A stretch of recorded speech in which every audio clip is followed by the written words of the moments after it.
At Iconium, Paul and Barnabas went as usual into the Jewish synagogue. There they spoke so effectively that a great number of Jews and Greeks believed. But the Jews who refused to believe stirred up other Gentiles and poisoned their minds against the brothers. So Paul and Barnabas spent considerable time there speaking boldly for the Lord, who confirmed the message of his grace by enabling them to perform signs and wonders.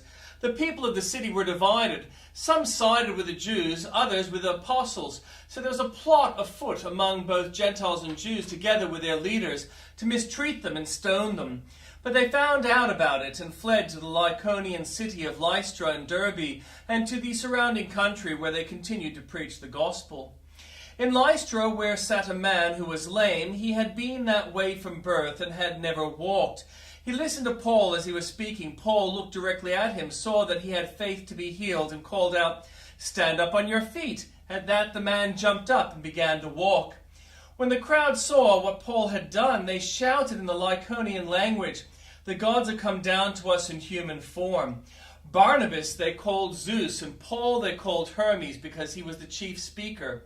The priest of Zeus, whose temple was just outside the city, brought bulls and wreaths to the city gates because he and the crowd wanted to offer sacrifices to them. But when the apostles Barnabas and Paul heard of this, they tore their clothes and rushed out into the crowd shouting, "Friends, why are you doing this? We too are only human like you. We are bringing you good news, telling you to turn from these worthless things to the living God, who made the heavens and the earth and the sea and everything in them.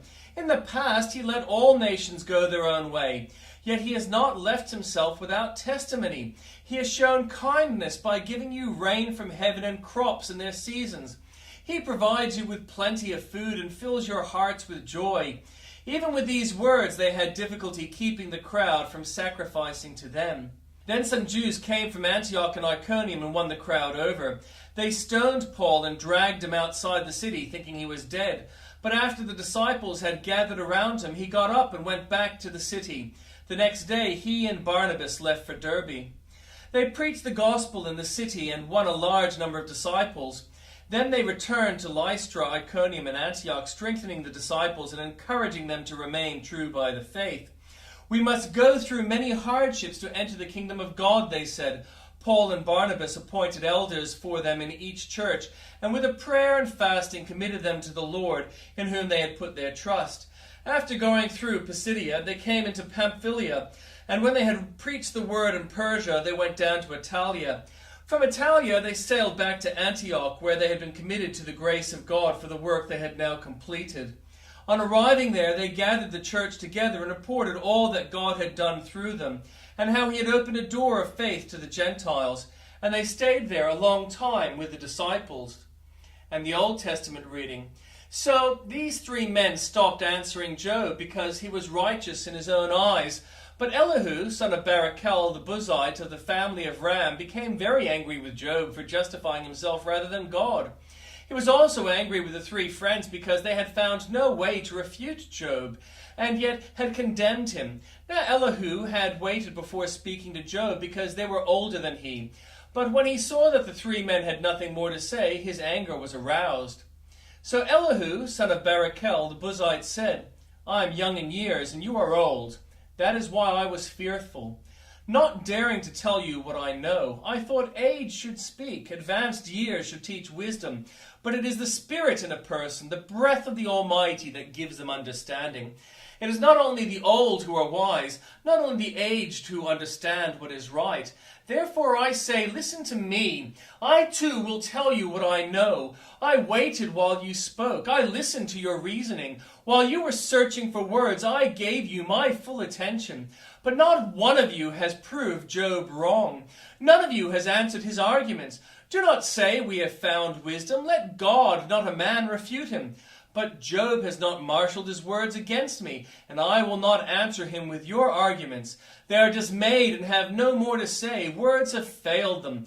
Must I wait now that they are silent, now that they stand there with no reply?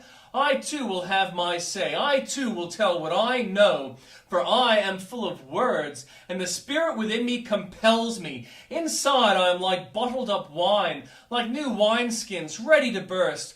I must speak and find relief. I must open my lips and reply. I will show no partiality, nor will I flatter anyone, for if I were skilled in flattery, my Maker would soon take me away. But now, Job, listen to my words. Pay attention to everything I say. I'm about to open my mouth. My words are on the tip of my tongue. My words come from an upright heart.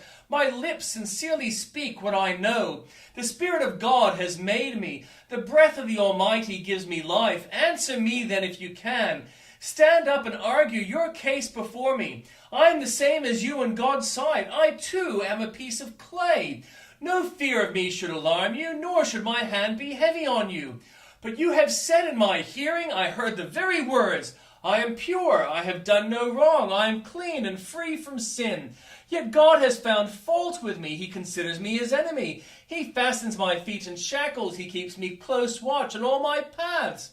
But I tell you, in this you are not right, for God is greater than any mortal. Why do you complain to him that he responds to no one's words?